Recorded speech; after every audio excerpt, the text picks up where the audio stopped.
Assalamualaikum warahmatullahi wabarakatuh. WSM News kembali hadir untuk Anda. Beragam informasi menarik akan kami sajikan untuk Anda selama 30 menit ke depan bersama saya Pandu Chandra dan berikut WSM News selengkapnya.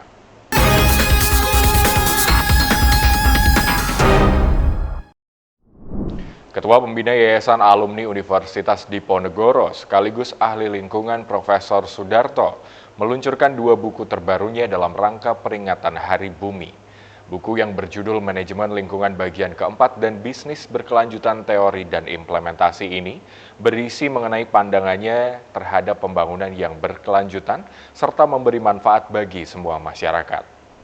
Ketua Pembina Yayasan Alumni Universitas Diponegoro sekaligus ahli lingkungan terkemuka, Profesor Sudarto PhD Match PhD merilis 2 buku karya terbarunya yang berjudul Manajemen Lingkungan Bagian Keempat dan Bisnis Berkelanjutan Teori dan Implementasi dalam rangka peringatan Hari Bumi yang jatuh pada tanggal 22 April. 2 karya terbaru dari Profesor Sudarto ditampilkan dalam kegiatan bedah buku yang digelar oleh FISIP Undip pada Jumat 26 April yang lalu. Ya,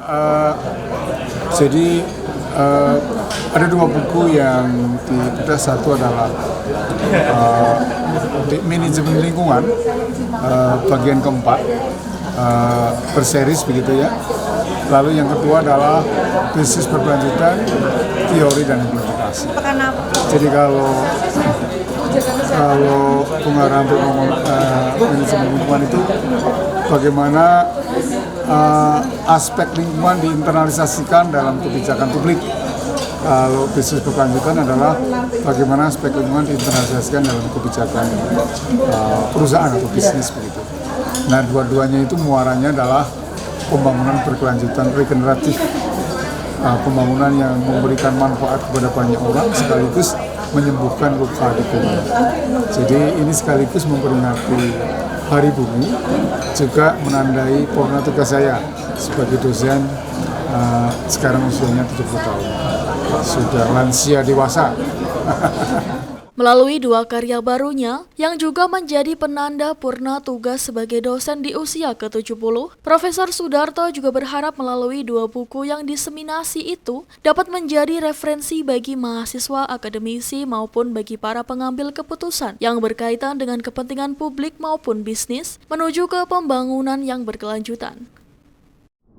Universitas Semarang terus menunjukkan perannya di masyarakat, bekerjasama dengan pemerintah Kota Semarang. Fokus grup discussion mengenai pengembangan model pengelolaan das garang menjadi wadah untuk memberikan solusi dalam mengatasi masalah lingkungan hidup yang ada di masyarakat khususnya di Kota Semarang.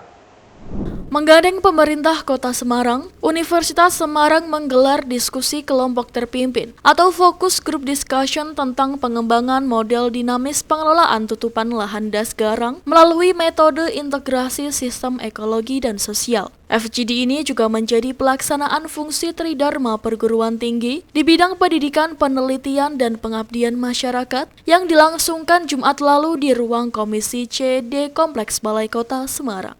Jadi kami bersyukur bahwa Ibu Wali Kota ini memberikan ruang bagi segenap akademisi, peneliti untuk bisa bertukar pikiran dengan beliau sebagai pembuat kebijakan.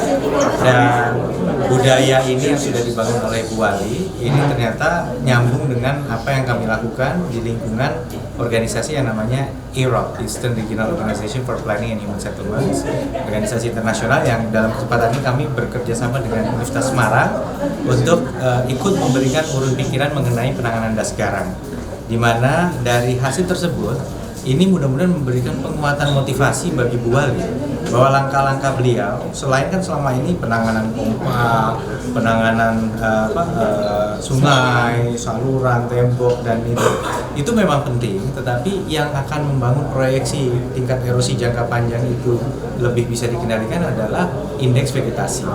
Dan kajian ini menunjukkan bahwa pengetahuan masyarakat, sikap masyarakat, peran institusi seperti kelurahan dan sekolah itu sangat berpengaruh kepada indeks vegetasi.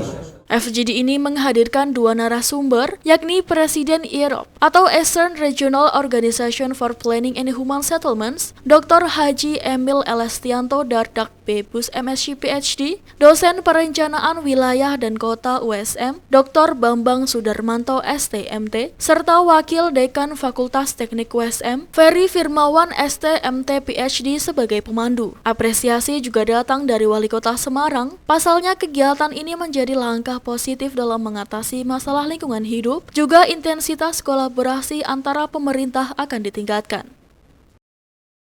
Ini sangat luar biasa, kita mendapatkan pencerahan banyak dari Pak Emil selaku Presiden IROP dan juga dari USM, yang mana tadi memberikan banyak hal yang apa yang sudah kita pemerintah kota lakukan ini sebenarnya sudah ada di dalam indeks vegetasi, tetapi memang ada beberapa hal yang belum dilakukan, yaitu tadi sampaikan bagaimana memilih untuk penanaman pohon-pohonnya, bagaimana melaksanakan di titik-titik tertentu yang menjadi fokus dari penilaian indeks vegetasi, dan harus dipikirkan dari mulai hulu dan sampai ke hilir, tidak hanya hilirnya saja, karena apapun Kota Semarang ini sudah melakukan hal-hal yang tadi sudah menjadi indikator indeks vegetasi, tetapi kalau di hulunya belum dilakukan juga tidak akan terjadi hal yang kita inginkan, yaitu tidak adanya erosi, tidak adanya permasalahan di das garam.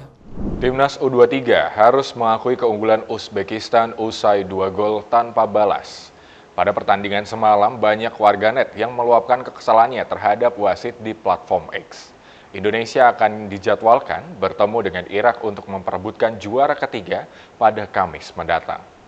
Timnas Indonesia U23 harus mengakui keunggulan Uzbekistan 0-2 pada laga semalam di Abdullah bin Khalifa Stadium. 2 gol tersebut dicetak oleh Husain Nurchaev usai menerima umpan dari Kamarliev pada menit ke-68 dan gol bunuh diri Pratama Arhan di menit ke-86. Shen Yinhao yang tampil sebagai wasit dalam laga tersebut juga tengah ramai dibicarakan warganet tanah air yang sejumlah keputusannya dianggap merugikan Timnas Indonesia. Sejumlah keputusan wasit yang menjadi sorotan warganet yakni pelanggaran pemain Uzbekistan Abduqodir Husanov terhadap Witan Sulaiman di kotak penalti pada menit ke-25. Kemudian gol Muhammad Ferrari yang dianulir pada menit ke-60 dan kartu merah yang diberikan kepada Rizky Ridho di menit ke-80. Dalam laga semalam berbagai komentar juga diberikan warganet melalui X. Banyak warganet yang tengah nonton bersama mengekspresikan kekesalannya terhadap wasit dalam laga semalam melawan Uzbekistan. Nantinya selain memperebutkan juara ketiga, hasil melawan Irak juga menentukan nasib Timnas Indonesia U23 untuk memperoleh tiket Olimpiade Paris 2024. Yang menang akan langsung mendapatkan tiket Olimpiade, sementara yang kalah akan menghadapi wakil Afrika yakni Guinea di babak playoff. Beberapa ulama juga turut berharap torehan prestasi Timnas ini dapat dijaga dan terus ditingkatkan.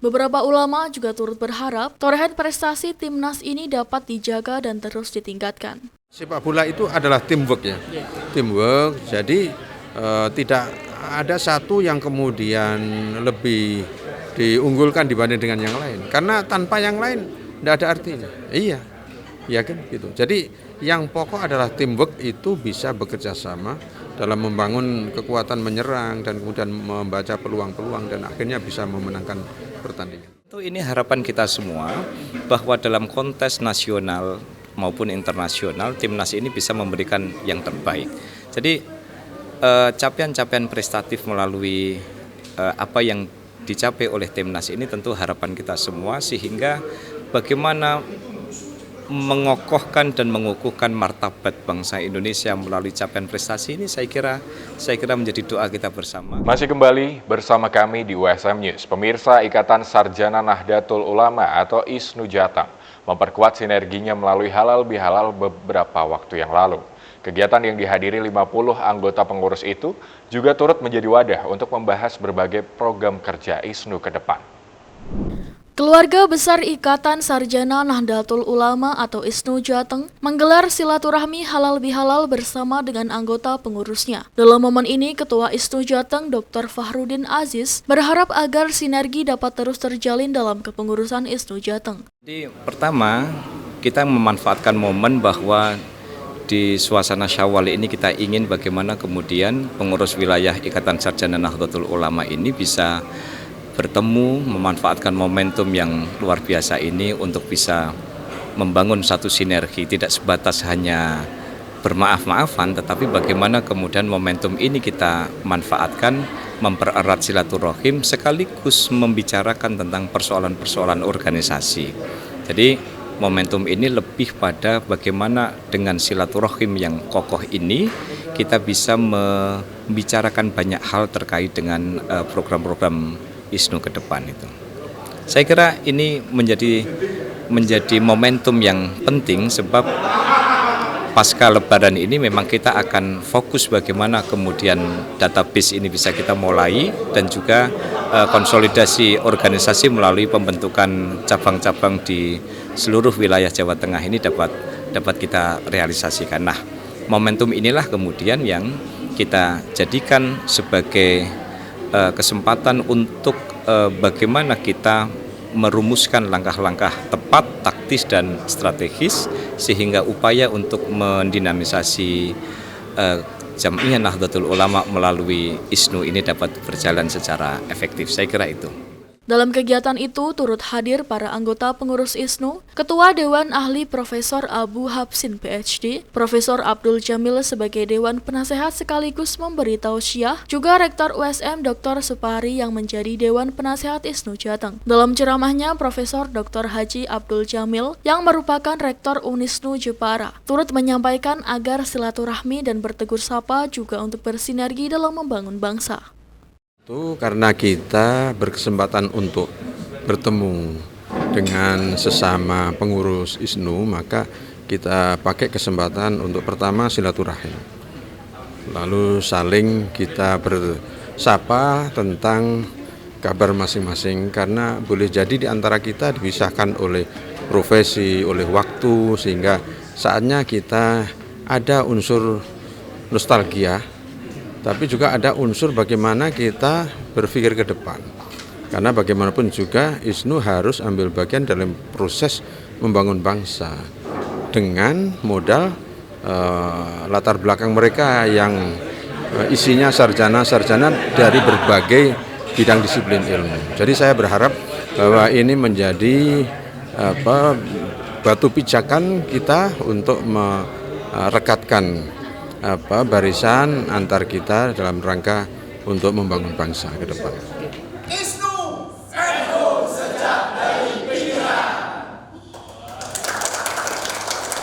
Pemirsa, halal bihalal sembari menjajal lintasan off-road baru-baru ini dilakukan oleh komunitas Bolone Nge-Jeep.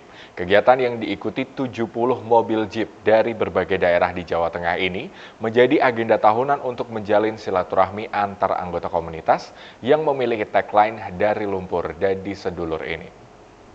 Digelar dengan meriah dan unik, Halal Bihalal memperingati Idul Fitri 2024, komunitas Bolone Nge-Jeep mengajak anggotanya untuk melakoni off-road bersama. Kegiatan yang diadakan 28 April lalu itu diikuti 70 mobil Jeep yang datang dari berbagai penjuru di Jawa Tengah. Bertempat di hutan karet Kebun Merbuh PTPN 9 Boja, Kendal, para anggota menjajal lintasan off-road yang ekstrim. Pagi hari ini kita berkumpul sedang akan melakukan sebuah aktivitas yaitu halal bihalal antara off-roader dan antar komunitas Jawa Tengah. Banyak rekan-rekan kami yang mengikuti dalam event atau kegiatan ini. Adapun tujuan dari kegiatan ini tentu saja yang pertama adalah untuk mengikat ikatan silaturahim antar sesama off-roader dan slogannya adalah dari lumpur menjadi sedulur.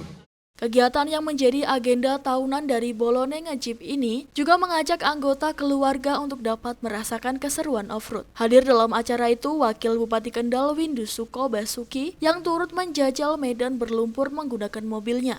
Meskipun terbilang menjadi olahraga yang berat dan menyurutkan semangat para anggota senior untuk melintasi medan lumpur yang ada, Bambang Mandala, salah satu peserta berusia 61 tahun, terlihat begitu semangat menjajal trek yang ada. Ia mengaku Jeep menjadi kecintaannya. Dulu saya nggak suka Jeep, ya, tapi karena ayah saya suka Jeep, akhirnya lama-lama tambah usia kok saya senangnya kembali ke Jeep. Yang pertama ya Terus terang kita banyak teman, banyak saudara, banyak silaturahmi. Kemudian yang kedua, kalau kita sudah main di trek lumpur nge-jeep itu, rasanya itu semua penyakit hilang, isinya bahagia, imun pasti meningkat, temennya banyak. Dengan pengalaman seru serta adrenalin yang ditawarkan, tak sedikit orang yang menjadi senang dengan aktivitas satu ini. Berawal dari kesenangan salah satu anggota Boloni Nge-Jeep, Prabu Well, menjadikan hobi ini untuk membuka usaha bengkel off-road. Ia menyatakan bahwa pesanan ini datang dari berbagai daerah yang ada. Kegiatan yang menjadi event rutin menjadi wadah untuk bersilaturahmi, juga menggali kekayaan alam lokal dengan menggunakan mobil off-road. Kita banyak ini ada dari Wonosobo, dari Banjarnegara, Batang, Jogja, Semarang, Ungaran. Harga bawang merah di pasaran masih terus melambung. Hal ini disebabkan beberapa faktor gagalnya panen, banjir, dan masyarakat yang mengkonsumsi pasca Lebaran juga meningkat. Petani bawang merah di Blora, Jawa Tengah, mengaku penyebab naiknya harga bawang merah di pasaran ada beberapa faktor kemungkinan. Yang pertama, daerah sentra bawang merah seperti Brebes dan Demak terkena banjir. Yang kedua, di sejumlah daerah di Jawa Timur, petani bawang merah diserang hama ulat, sehingga gagal panen. Selain itu, masyarakat yang mengkonsumsi bawang merah pasca Lebaran juga meningkat. Faktor tersebut menyebabkan harga bawang merah di pasaran tinggi karena pasokannya kurang. Pada musim tanam kedua ini, harga bibit juga naik. Namun sebenarnya petani tak ingin harga bawang merah naik. Ia berharap harga stabil, yang penting masih ada keuntungan. Efek daripada bawang merah itu karena adanya dampak banjir kemarin. Jadi di wilayah sentra bawang merah yang ada di Brebes dan di Demak itu kemarin terdampak banjir. Dan yang di daerah Nganjuk itu karena gagal panen, karena ada serangan ulat graya. Jadi banyak petani yang gagal panen, akhirnya berdampak ke konsumtif. Jadi masyarakat yang mengkonsumsi bawang merah itu ada kenaikan. Jadi dampaknya para petani saat ini mahalnya bibit untuk tanam yang kedua ini. Jadi juga insektisida juga naik, pupuk juga naik gitu. Jadi mudah-mudahan para petani yang saat ini sedang tanam bisa tidak ada hama, tidak ada jamur, dan bisa panen sesuai yang diharapkan. Mudah-mudahan ke depan para petani itu tidak berharap harga mahal, Pak. Stabil aja, yang penting ada keuntungan. Seperti itu, Pak. Ya, untuk kendala yang dihadapi petani bawang merah apa ini, Pak? Ya, pertama dari sistem yang untuk tanaman ya Pak ya. Ya dari jamur apa itu, jamur bisa diatasi dengan fungisida, kontak dan sistemik itu bisa. Terus yang paling susah ulat Pak, ulat graya kalau sudah masuk ke tanaman bawang merah itu susah sekali dikendalikan. Faktor cuaca mempengaruhi tidak Pak? Faktor cuaca sangat-sangat mempengaruhi Pak. Kalau di musim hujan kita harus pandai-pandai memilih fungisida. Gitu. Jadi untuk tanam bawang merah di musim hujan dan di musim kemarau itu ada perlakuannya berbeda Pak. Gitu. Kalau di musim hujan itu kita genjot dengan fungisidanya. Kalau di musim kemarau itu kita ke insektisidanya. Gitu. Jadi ada macam-macam cara penanganannya. Untuk harapan dari petani bawang merah apa ini Pak? Harapan dari petani bawang merah semoga untuk tahun tanam yang kedua ini bisa berhasil semua dan tidak ada hama. Tapi kelihatannya juga cuaca sudah bagus, mudah-mudahan bisa berhasil semuanya. Harga juga stabil, seperti itu. Petani bawang saat ini juga kerja ekstra untuk menghadapi perubahan musim. Selain itu, harga pupuk untuk bawang merah juga tinggi. Dari Grobogan, Jawa Tengah, kontributor WSM TV Eko Agung Suryanto melaporkan. Pemirsa, euforia nonton bareng sepak bola Timnas Indonesia U23 melawan Uzbekistan juga terasa di Kabupaten Blora. Pasalnya, nonton bareng digelar di Kabupaten Blora untuk menyaksikan Indonesia melawan Uzbekistan yang berlangsung malam tadi. Kegiatan nonton bareng ini digelar serentak di 19 titik untuk memberi semangat pada salah satu putra terbaik Blora, Pratama Arhan.